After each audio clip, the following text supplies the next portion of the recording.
All right. Good morning, everyone. My name is Monica Monitory. I want to thank you for joining us today. I'm going to be taking you through today's session, and we're going to be reviewing the new materials related to the Maximum Import Capability, also known as MIC. It's an enhancement that will be implemented as part of the fall 2023 release. I am joined today virtually by some of my colleagues who may be speaking up during our sessions, during the Q&A, and will be able to provide clarity when needed, so that way we can further our discussions. In addition, I do have my producer, Cynthia Hinman, who will be helping us to monitor any questions that are coming through.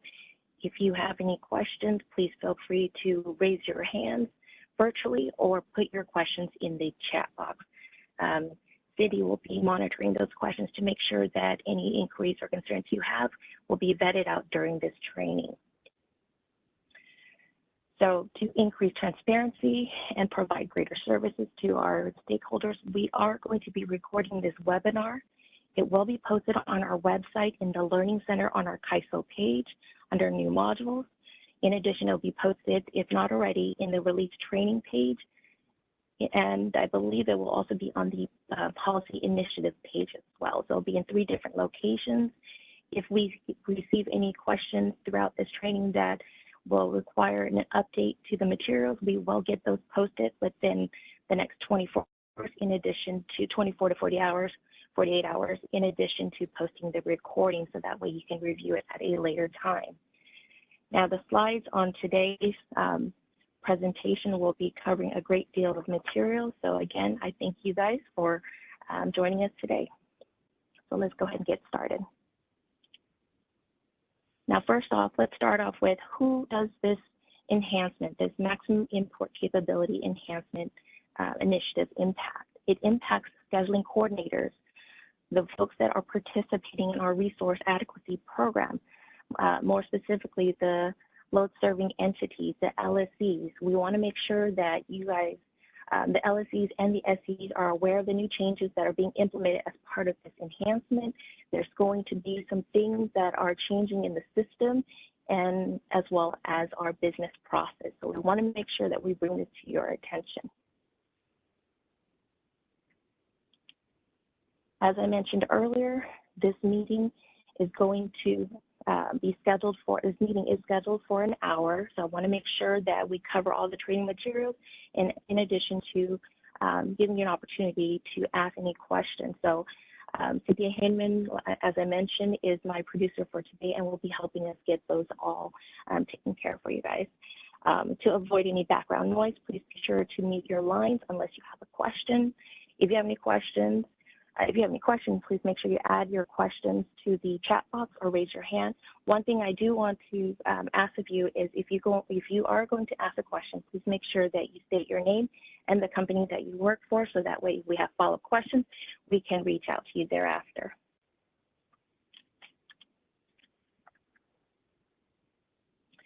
So today I am going to be providing a high-level review of the information on the new changes, which applications are going to be impacted, and then also the readiness activities that you will need to be aware of in preparation for the market sim before these changes are implemented into production. Now, originally, as part of the Maximum Import Capability Enhancement, there were originally 5 scopes. Through conversations with our stakeholders previously, there was a need to separate some of these scopes so that way other items had more priority. So those items that I mentioned that I'm covering here are primarily going to be focusing on item number 1, which is to give you transparency while trying to make our data publicly available to our customers, and item number 4, and that is to give our LSEs and SCIDs who have existing RA contracts the same day priority as part of the Step 13 unallocated remaining import capability process. This is going to give you the ability to submit your request into our existing application on the same day as opposed to the current process, which is to email them to reliability requirements. So those are the changes that I'm going to be focusing on today. Items 2, 3, and 5 have already been in the works, and most of them have already been completed. So again, the focus today is on items scope number 1 and number 4. Before we get started, let's talk briefly about the enhancement timeline. So far, the FERC tariff has been filed and approved. Today is the external training, August 7th, 2023. This is where we're at right now. This training is going to help prepare you for the market sim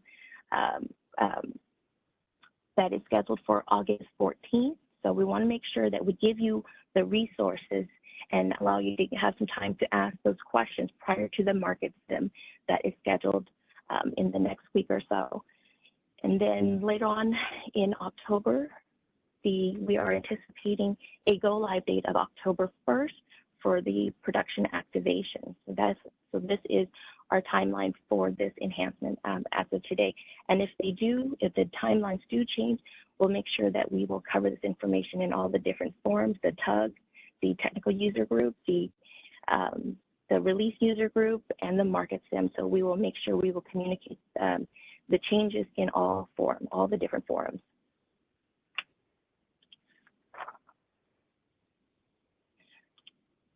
So let's talk a little bit about what the maximum import capability is. So essentially, the ISO has a resource adequacy program, and part of that, we have to make sure that the information that we are provided is thoroughly vetted. So, so we have to make sure that the quantity of megawatts are represented accurately, so that way it is delivered to the aggregate load of the balancing authority in a fashion where it is readily available for them. So there's a series of tests that we have to perform on our end. Now, I'm not going to read through every single one of these, but I am going to list this on here. And it's just our way of making sure that information that we are receiving and processing as part of the resource adequacy program is accurate and also is fair to our customer. We have a process to calculate in our system and to make sure that we post that information accurately on our CISO website. So that way our load serving entities and our scheduling coordinators are able to access and view that information in order to make their decisions on what the future of their selections will be. So just wanted to make sure that you have an understanding of what this program offers. Now, as I mentioned earlier, the reason why we have this enhancement for the maximum import capability is more so to focus on changing the process to improving an opportunity to improve the process for step 13 for the remaining import capability. We want to make sure that we give our LSEs and SEs who do have our contracted RAs the opportunity to have same-day priority as opposed to the current process, which is to submit your request to reliability requirements via email and then having to wait for that to be processed. Now you have an opportunity to submit that information in our system, our existing system, and leverage the information that's there so that way you can see and submit the information in real time. In addition to that, we will be taking information from CIRA, which typically requires access to the applications. You have to have a digital certificate to access the information in CIRA. We're going to take that information and make it publicly available in one of our applications. And we're going to go we'll talk more about that as we go through the slides, but we're going to give you, our customers, an opportunity to see the information that is normally available in CIRA in another platform that is publicly available for others to see and be able to make sound decisions based on that information. Now I'm going to pause here for a moment to see if we have any questions before we move on to the next topic. Cindy, do we have any questions? Oh, there's no questions in the chat yet, and nobody's raised their hand, so I think we are good to go. Thank you, Cindy. And again, we have lots of information to cover, so I want to make sure we give you enough time to review this, but also go over the information. So now, some of the changes that are happening in this enhancement is related to the CIRA and OASIS application. These are the two main applications that will be seen externally that are going to impact you. So I want to make sure you guys are aware of these changes. And also I want to mention that we will be updating the CIRA user guide with the current screenshots and all the information you need to be able to perform these new functionalities. So that will be coming in the next week or so.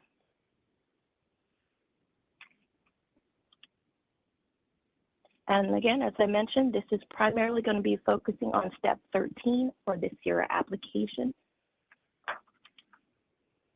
Now, before we go into CIRA, I do want to make sure I call to your attention that you do need to have access to a specific role for CIRA in the map stage and production environment. So please make sure, if you have not already, make sure you have the external RA read-write role for CIRA. If you don't have access currently, make sure you coordinate with your user access administrator, your UAA, to make sure that you get that access. So you need to make sure you have the external RA read-write role for CIRA in order for you to perform this task.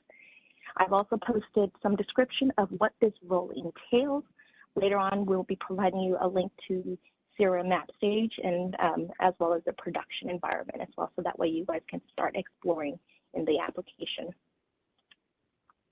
Now here I have a screenshot of step 13. The reason why I have this, plus our reliability requirements page, and step 13 is to show you the transition. So when you get notification via a notice, a market notice, it will let you know, that notice will let you know when the unassigned available import capability import groups are available for you to go and submit your request. So you get to review what's left for the scheduling point. You see the megawatt values that are left, and that's your opportunity to take action to go and submit your request.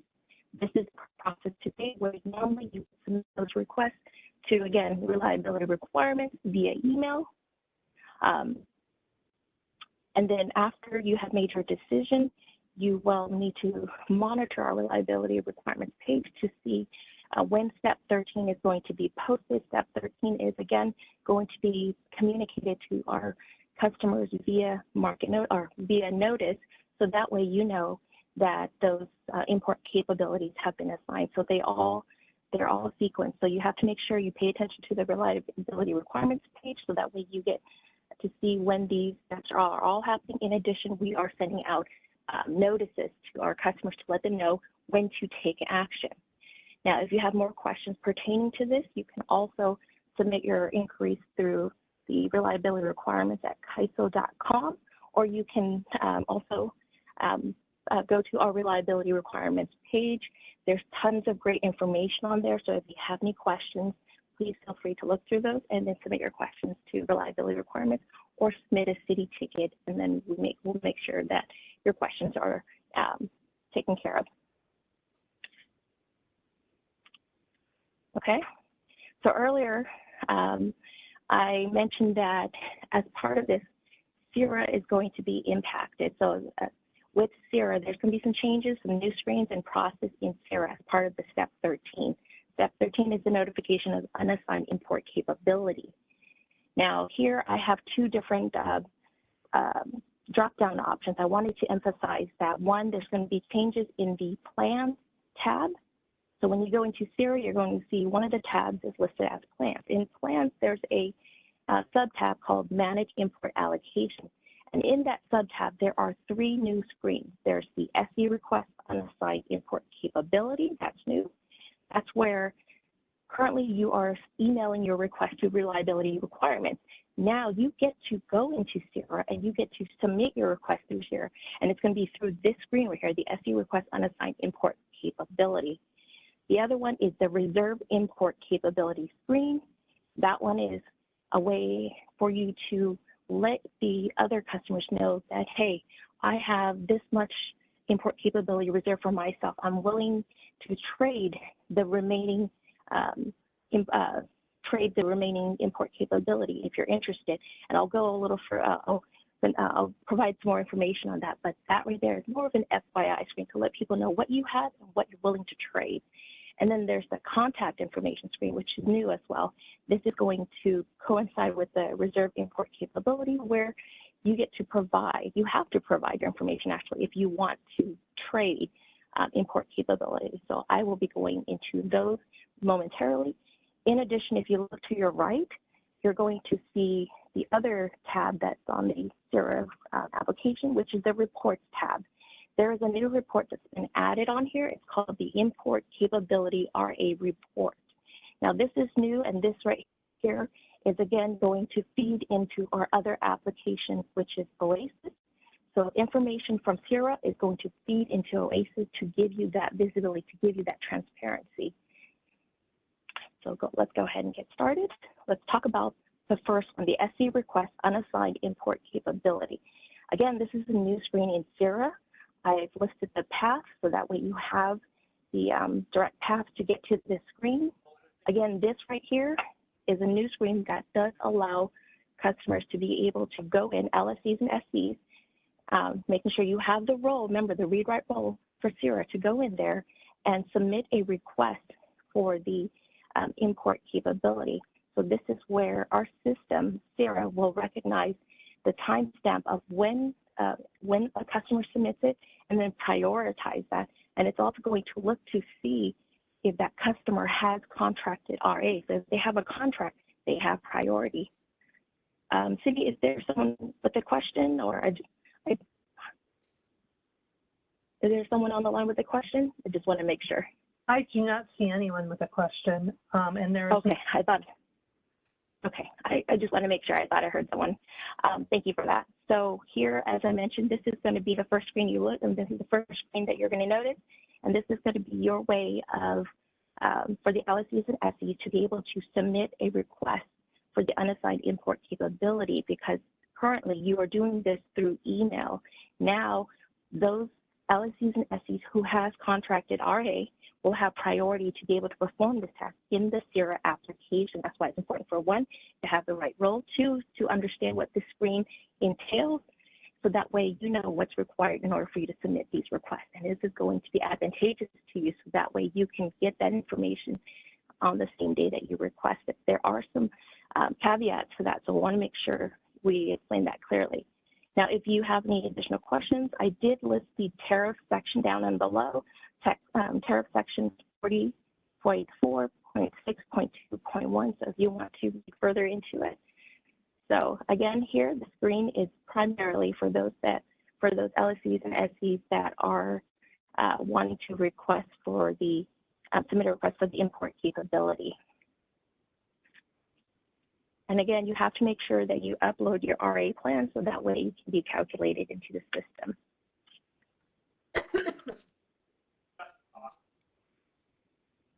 Now, we're still on the same screen. So the SC request unassigned import capability screen. Again, on here, when you do submit your request, you're going to select the year ahead, the SCID or LSC, and the import group.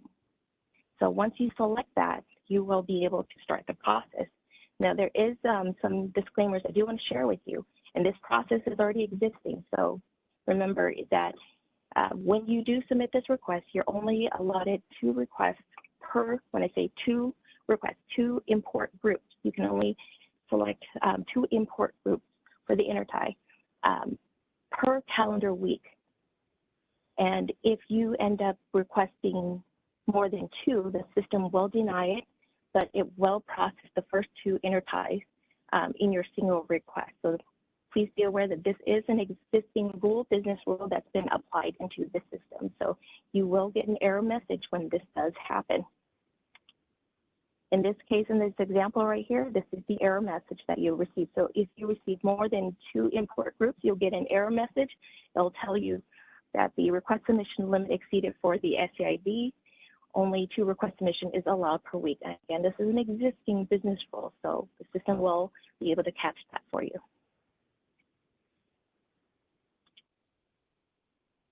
Another thing I do want to mention on the same screen, the SU request screen, is that when you are submitting your request, please make sure that if you have a contracted RA, make sure that that value matches with your requested import capability. These values must be mirrored to each other. So if you have a contracted RA value, that value must equal the same value as your requested import capability. In addition, it will also, by having a contracted RA, it will also give you preference on the priority. So the system is designed to recognize that. Now, what if you accidentally enter different values in the two fields? So if you requested for an amount and you had a contracted RA, but your values don't match, they don't align, you'll receive an error message that will let you know that these values are different and that you need to make sure you submit the correct value. So this is just something that you need to be aware of. It is as I mentioned, this is an existing process that now has been transferred over to CIRA, so that way that control also catches these errors as well. Here we'll talk about the proportion formula. So this right here will apply when, let's say that the unassigned import capability value, if the request megawatt request exceeds what is currently available, then it will go over to the prorate formula, essentially, to make sure that everyone receives a fair share of the import capability. So in the instance that the request exceeds the amount of megawatts for the unassigned available import capability, it's going to switch over to this direction where it will calculate these values in the system to make sure that the folks that are requesting for those import groups are receive a fair share of those import capability. So again, this only happens when the request exceeds the amount of the unassigned available import capability. There's more information on this in the reliability requirements BPM. So if you have questions, there are some information that details this. So in the instance that does happen, I wanted to share this with you so that way you kind of have a better understanding of when it gets to the point where the request exceeds the amount, exceeds the request from the LSE, exceeds the unassigned available import value. In this example, we're going to say for this intertie branch group, Palo Verde, let's say that there were a few folks that submitted for this specific branch group, and the unassigned import capability value, the megawatt, was 231101. Okay, so now you have LSE 1, LSE 2, and LSE 3 requesting for the same intertie, and they're all requesting amounts that obviously exceed the existing unassigned import capability. Obviously, we cannot grant all that based on what we have. So what will happen is that proration formula will come into play, and it's going to look at first, identify LSEs or SEs who have contracted RA. If they do, they get first priority. So they get priority over those that don't have contracted RA. In this case, LSE 1 doesn't have it, but LSE 2 and LSE 3 does. And the amount that they're requesting for will need to be prorated. So in that case, this formula comes into play. So for LSE 2, the formula for this, in order for us to fairly provide or to calculate the amount and make sure that they have a fair amount for them, would be to take the total unassigned available import capability, which is that amount right there, the 231101, which is at the branch group, and then take the sum of the eligible portion of the applicable RA contract. So that is taking this amount right here, the requested megawatt, which is 1700 plus the 1500, and then multiplying that by the LSE's eligible RA contract. So for LSE 1, we're going to take, again, the 231101 and then divided by the combination of the requested amount for those that have contracted RA. Again, they have priority, they have preference. So take that, multiply that by the contracted RA, and this is the amount that will be given to this LSE2. And then for LSE3, same concept. The only difference is that it will be multiplied by their RA contracted amount. So that will give them 1083.29. The sum of that will equal the 2311.01. Now, what happens to LSE1? So let's find out. LSE1 will not get the will not be assigned the megawatts because one, they don't have a contracted RA.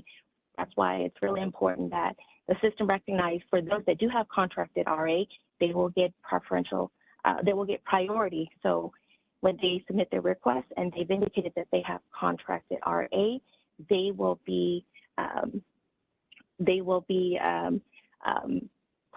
proportion. The formula for the proportion will be, how should I say this? It will be prorated, so that way they get a fair share if it exceeds, if there's more requests and it exceeds the existing unassigned availability import capability. So in this case, as I mentioned, LSE1 would be rejected. They didn't have a contracted RA because LSE2 requested for 1,700, LSE3 requested for 1,500. Also the system, I do want to mention, the system looks at the timestamp. So whoever comes first gets first priority. So even if you're a contractor A, the first one gets the first dibs, and then so on and so on. So in this case, you'll notice on the status here, it says partially assigned. What does that mean? Partially assigned means that this LSE has already been granted this, has been assigned this megawatt amount. However, the system needs to process this. And so the system will calculate or will update its process at 12:05 a.m. So that means that this value has been identified as the assigned value for this LSE for that day. However, the system is not going to process and finalize this until 12:05 a.m. PST in CIRA. Once that's processed, you can look at the system probably around 12:10 a.m. to see if the status has been updated to make sure that it's reflected in CIRA to show that that amount, the assigned amount, has been assigned to you as the LSE or SE.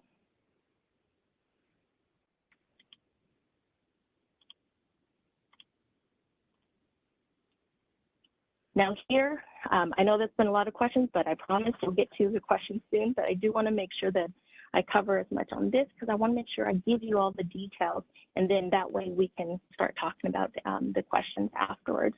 Now here, the reserve import capability is a new screen. So this is the third screen under the plans tab for the managed import capability sub-tab. Here, this reserve import capability is more of an FYI for LSEs and SEs. This is a way for them to let other customers know that, hey, I have reserved this this import capability amount for myself, and I'm willing to trade this amount. So this is where the contact information comes into play. Because in order for you to let folks know that you have, well, you can let folks know that you have a certain amount reserved, but if you want to trade those capacity, import capacity, you're going to have to make sure that you provide your contact information. This is going to be the next slide, but you have to provide your contact information. And for those that are interested in trading or submitting a request to trade those import capabilities, they too have to provide their information. So here on the next screen leads us into the contact information screen. This is another new screen under the Plan Manage Import Capability tab. This is one where it coincides with our previous screen where if you want to trade import capability, you have to make sure you provide your information. Now to do that, of course, if you decide you do want to participate in that, you can go through the bilateral trade functionality, and there is a screen for that, and there's information on that in the BPM as well as the user guide, so that's an existing functionality. Chen Yu, you had a question? Yes. I'll go ahead and pause right here. Yeah, can you hear me okay? Yes, yes. Okay, yes, thank you for, this is very helpful training material, especially showing the reports. I recall in the BRS also indicating this contact information is going to show in OASIS. I understand it shows in CIRA because it needs a credential to go in to be able to see the information. That is correct. It will. Yeah, can you clarify that? So this information, for example, the phone number and the email information also going to show in OASIS? Yes, it will be in OASIS as well, and I do have some more slides that will share the screenshot of what that will look like. So it will be publicly posted. So information that you've entered in CIRA will, for your contact information, will be posted in OASIS in one of the new OASIS screens. I see. So we're not concerned it's sort of confidential information, right? The contact info. That is a good question. Let me see if one of my SMEs who are on the line can help provide some clarification to that. Thank you. Yeah, this is Abdul. I think this is voluntary information. So this was requested by the clients, by market participants, by you guys to help facilitate trading of import capability. So people request the contact info in there. It's up to you to put whatever contact info you want. I think what we're saying here, the contact info you put here, we will post it publicly so people can reach you if they would like to trade import capability. So if you're not comfortable, obviously you can not leave it blank, or you could put something else. It's up to you. Whatever you want to, whatever you're willing to post publicly, basically you can put it here. I see. All right. Yeah, like I say, I understand the CIRA that people can need a credential to go in. Okay, thanks. Thanks for the response. We can also discuss further. Our internal team will probably take a look at that again. Thank you. No, it's a great question. Thank you for asking that. So we'll make sure we clarify that as well in any of our future documentation. So it is completely voluntary, and that it's more so to allow LSEs and SEs to be able to communicate with each other. But if there's a concern with posting information publicly, again, it's voluntary. It's do what works for you. So that is available, and this was, again, as Abdul mentioned, part of the request from stakeholders. So great question, and thank you, Abdul, for answering that question. Okay, I have 2 more slides before we go on to questions, so hang in there for a little bit. We'll get there soon, I promise. So here, as I mentioned, for the contact information, I want to tie this back to that previous screen that we had before. That was for the reserve import capability. In order for you to trade your import capabilities, one, make sure that you provide a contact. You are going to get an error message if you don't provide a contact. Let me go back. Yeah, you will get an error message if you submit a request to trade. And to your point, Chenyu, if you don't feel comfortable with putting your personal contact information there, you have to still put something there in order for the system to save that. So you may be able to put maybe a generic contact information and then go from there, but the system does require a contact information in order for you to update that reserve import capability screen.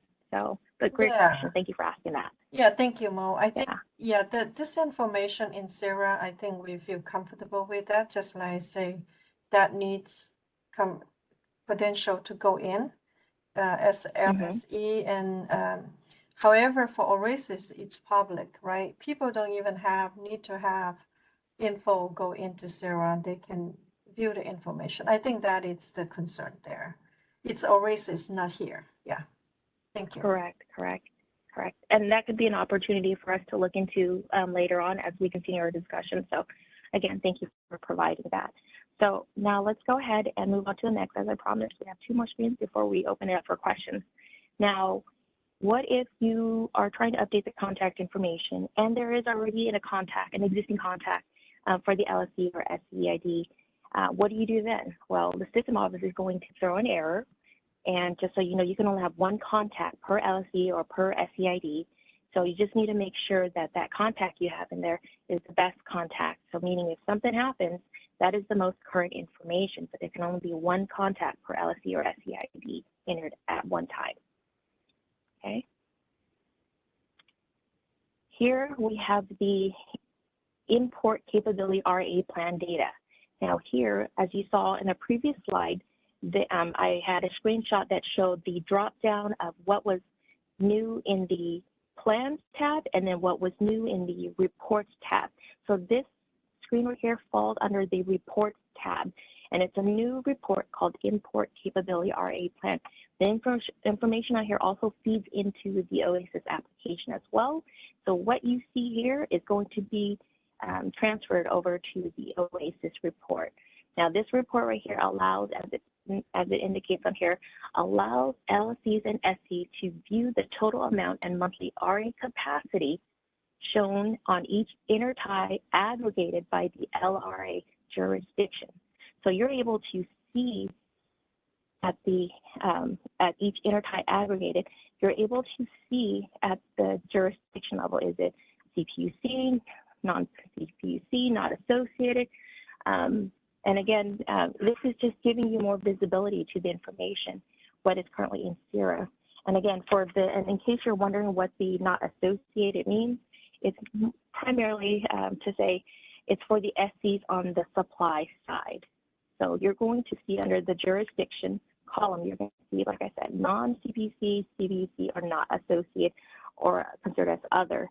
And other is considered as it's for the SEs on the supply side. So this information that you see here is also going to be available in OASIS. The difference between the 2 different applications, obviously, is you need to have access to view data in CIRA as opposed to going to OASIS where it's publicly available and doesn't require a digital certificate. Okay. And again, this is listed under the reports tab in CIRA, and here's the path. So that way you'll know how to get to that location. And again, this is a new report that wasn't available before, but is now. All right, as I promised, question time. Do we have any questions, Cindy? I saw a hand up, but it went back down. So if you have your question, if you do still have a question, please raise your hand. But right now, looks like Mike, why don't you unmute yourself and ask your question? Hi, everyone. This is Mike Whitney with NCPA. Thank you for the very helpful presentation. So just to help me ensure I'm following along, basically the main changes that we're looking at here is we're kind of automating step 13 in CIRA instead of emails, and RA and LSEs with existing RA contracts are going to get the priority. And this is taking effect for 2025 RA year? Abdul, I'm going to bounce it over to you so you can clarify. I want to make sure which year. Yes, Mike, that's spot on. Basically, it is for 2025. So next year's step 13, we will take them through CIRA. This year's process, next year meaning during next year's process for 2025. However, we are currently right now in the 2024 import allocation steps. We are in finishing step 11 and 12. So step 13 is coming up. So right now, when you go do step 13 this month, when we send the market notice, you will continue to do it via email to the reliability requirements inbox. They'll send a request in the email for step 13 this month, targeting RA year 2024. However, next year, when we start the process for RA year 2025, we will take those step 13 requests via CIRA. Okay, great. And then as far as showing the tradable import capability in CIRA, that's a great enhancement too. Is that going to be in effect for RA year 2024, or is that for the following year? Yeah. No, that's going to go as soon as we go live. We'll start posting those two reports. The trade, the import capability by LSES is tradable, non-tradable. That report and the RA report on the enterprise. Those two reports. As soon as we go live, we'll start posting those publicly. All right, fantastic. Looking great. Thank you so much. Bye. Thank you. Thank you, Mike. Great. Kevin, great question. Oh, Hi, this is Kevin PG&E. Can you just clarify what the terms means non-associated and others? So that was the one that we talked about earlier. I'll reiterate what I mentioned earlier, but I'm going to also have Abdul expand a little more on that. So if it's listed as other, so for the jurisdiction column, if it's listed as other or not associated, it's really referring to the fact that it is for the scheduling coordinators on the supply side. So Abdul, if you want to expand on that, if you could, please. Yeah, for sure. So basically, the purpose of the report is to break down the RA capacity on the enterprise by LRA jurisdiction. We broke it by two jurisdictions, essentially CPUC, non-CPUC. This way, it's not confidential if it's aggregated. So that's the intent of aggregating it.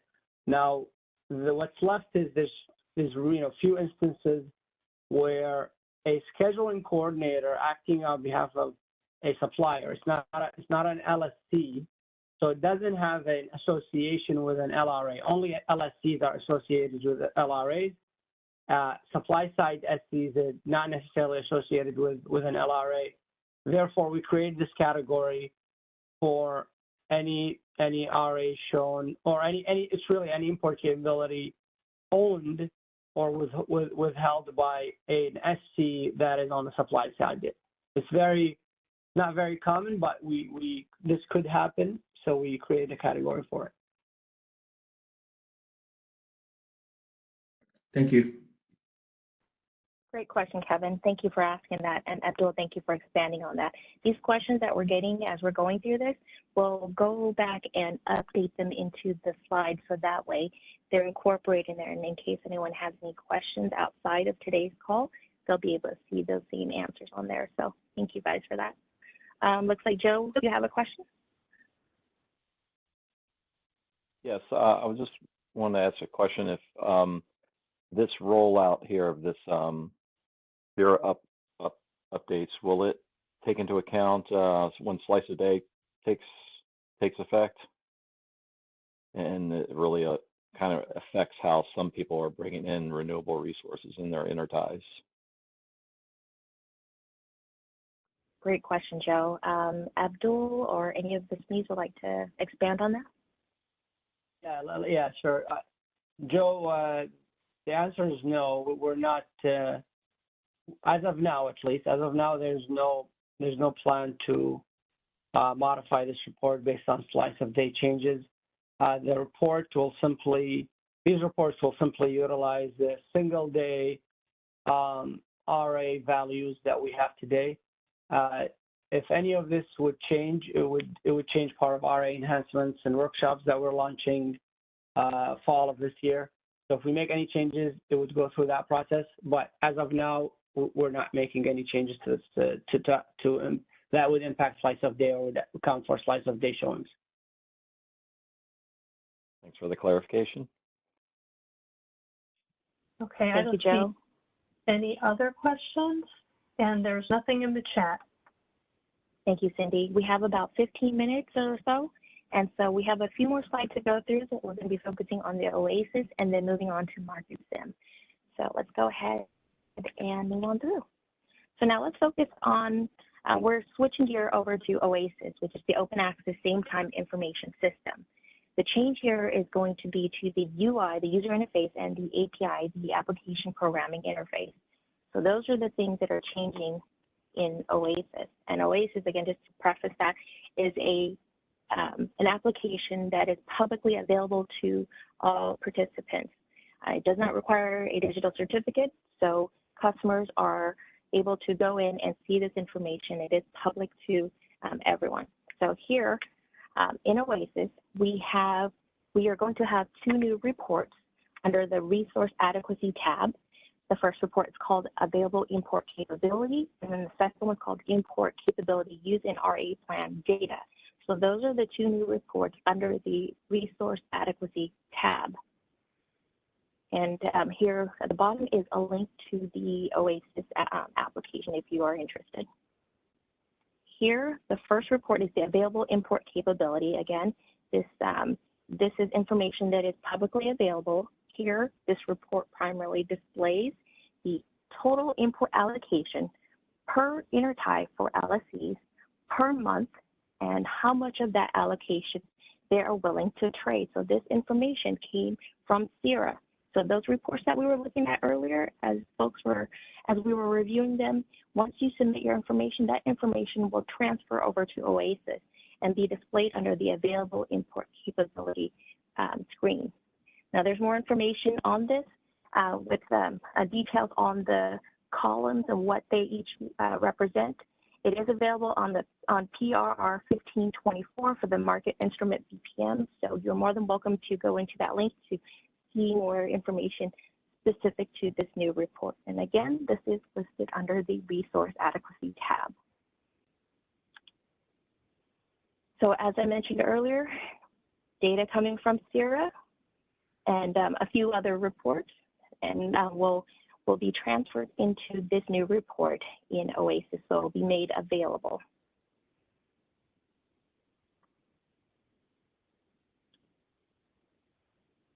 Now, the next report is called the Import Capability Used in RA Data Plan. Again, this report mirrors the other report in CIRA under the Report tab. There was that new report that I mentioned. This information is a replica of that data that's coming from that new report in CIRA.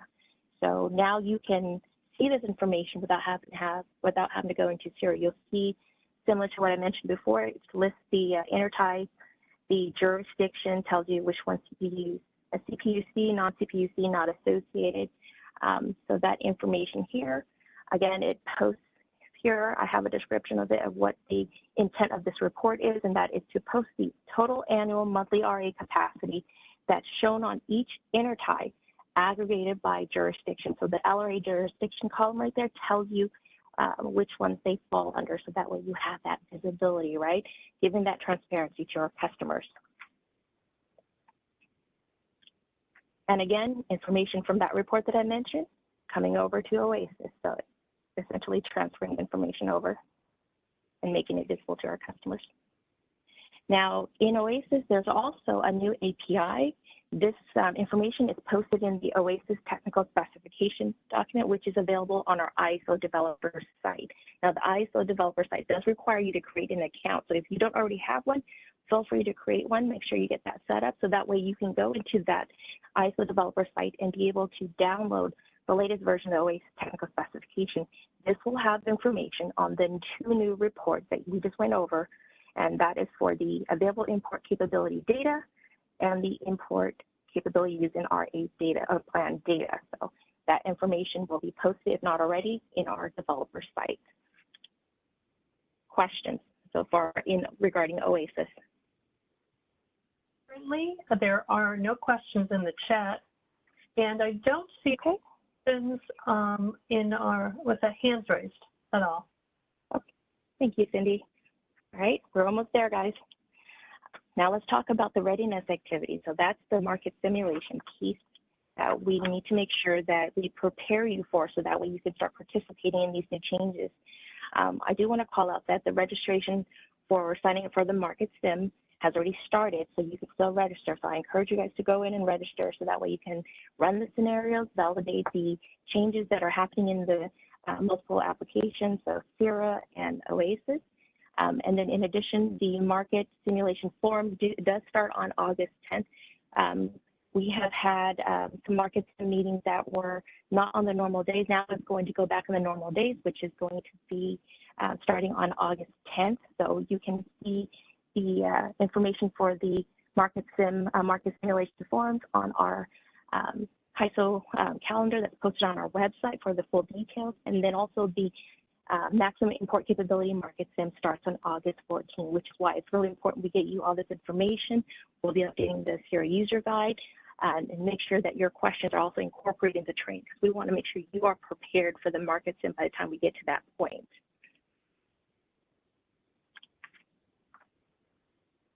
So here, I just want to give you a list of the market sim scenarios specific to this NIC enhancement.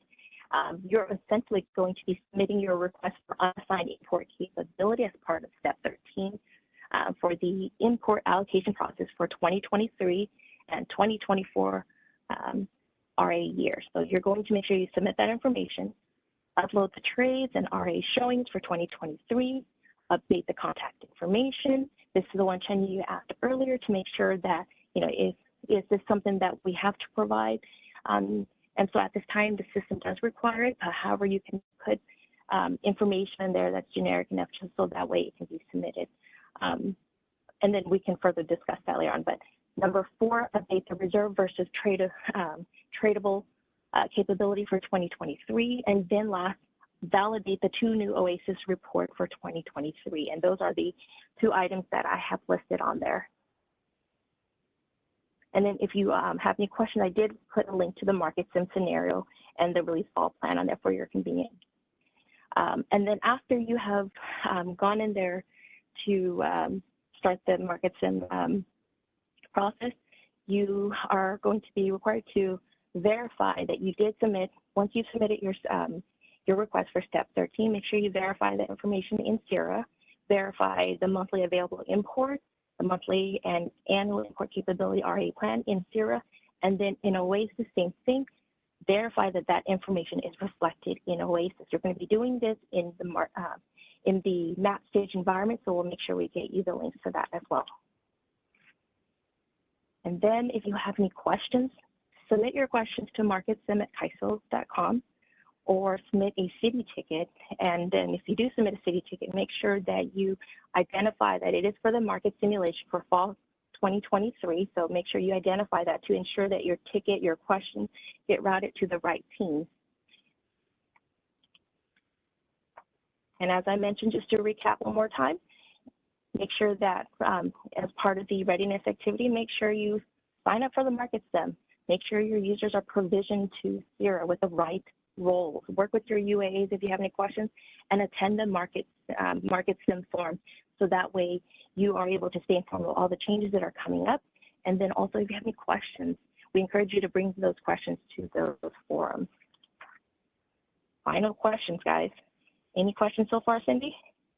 No, nothing. I don't see any chat questions or no hands raised. All right. Well, that concludes our training for today. I want to say thank you to our subject matter experts. In addition to my presenter today, Cindy, thank you so much for helping us facilitate all the questions. In addition to the market participants that joined us today, great questions. We'll make sure we include those in the training materials, so that way it will help alleviate any confusion as we're getting you ready for this new enhancement. Now, before we close up, I do want to let you know that I do have some references for you to have as part of this presentation. We do have acronyms. We have impacted system that tells you what's happening in the system, references to materials that we went over earlier, and also a reference to the ISO developer page for the OASIS API information. That concludes our training for today. Thank you, everyone. Thanks, Mo. Yeah, thank you, Mo, for the wonderful presentation. Thank you so much. Thank you so much.